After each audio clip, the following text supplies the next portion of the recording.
Bien qu'il y ait encore beaucoup de choses que nous ignorons sur le cancer, nous en savons beaucoup sur les risques de cancer.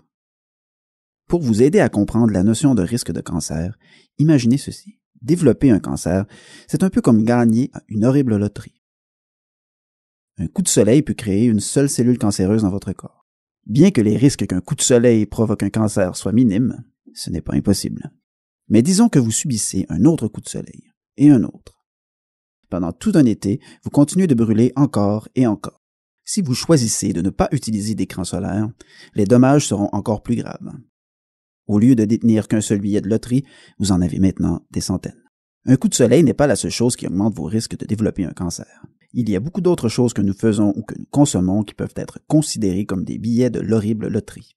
Bien qu'il y ait beaucoup de choses qui puissent aller mal, il y a encore plus de manières de combattre ces risques. Voici 5 mesures que vous pouvez adopter pour réduire vos risques de cancer. Première mesure, cessez de fumer. Un fumeur est 25 fois plus susceptible de développer un cancer du poumon que quelqu'un qui ne fume pas.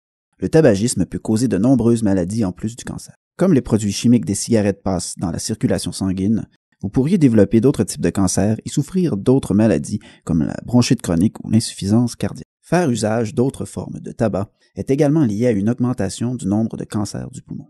Par exemple, le tabac à priser ou à chiquer augmente votre risque de cancer de la bouche ou de la gorge. Il n'est jamais trop tard pour arrêter de fumer. Quelques semaines après avoir arrêté de fumer, peu importe votre âge, vous respirerez déjà plus facilement. Deuxième mesure, réduisez votre consommation d'alcool. Beaucoup de gens ne comprennent pas à quel point l'alcool peut nuire à l'organisme. Toute quantité d'alcool peut accroître votre risque de cancer.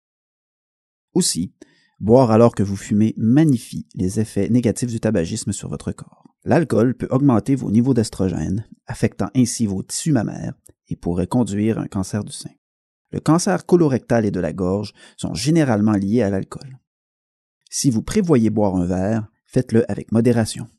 On recommande aux femmes de ne pas boire plus d'1 verre de vin ou de bière par jour. Pour les hommes, la limite recommandée est de 2 verres par jour. Troisième mesure, mangez sainement. Comme 30% de tous les cancers sont liés à ce que nous mangeons et buvons, et étant donné le nombre croissant de cas d'obésité, l'adoption d'un mode de vie sain réduit considérablement vos risques de développer un cancer. Au lieu de consommer du prêt-à-manger et des boissons gazeuses tous les jours, il vaut mieux manger plus d'aliments verts et colorés, comme des légumes, des baies et des fruits, ainsi que du poisson et des noix. Quatrième mesure, restez actif. Parallèlement à une alimentation plus saine, rester actif physiquement peut réduire considérablement votre risque de cancer. On recommande aux adultes de faire au moins 150 minutes par semaine d'exercice d'intensité modérée à élevée, en séance d'au moins 10 minutes. Vous n'êtes pas obligé de vous inscrire à une salle de gym, bien que vous puissiez le faire si vous le souhaitez.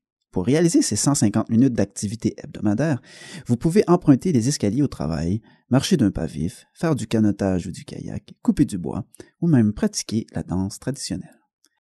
La meilleure chose que vous puissiez faire est de descendre du canapé et d'aller dehors.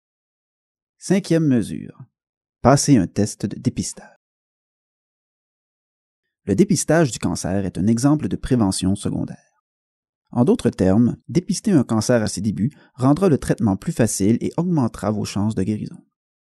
Il existe un test fécal pour détecter le cancer colorectal, le test PAP pour le cancer du col de l'utérus et la mammographie pour le cancer du sein. Le dépistage est destiné à ceux qui ne présentent pas de symptômes.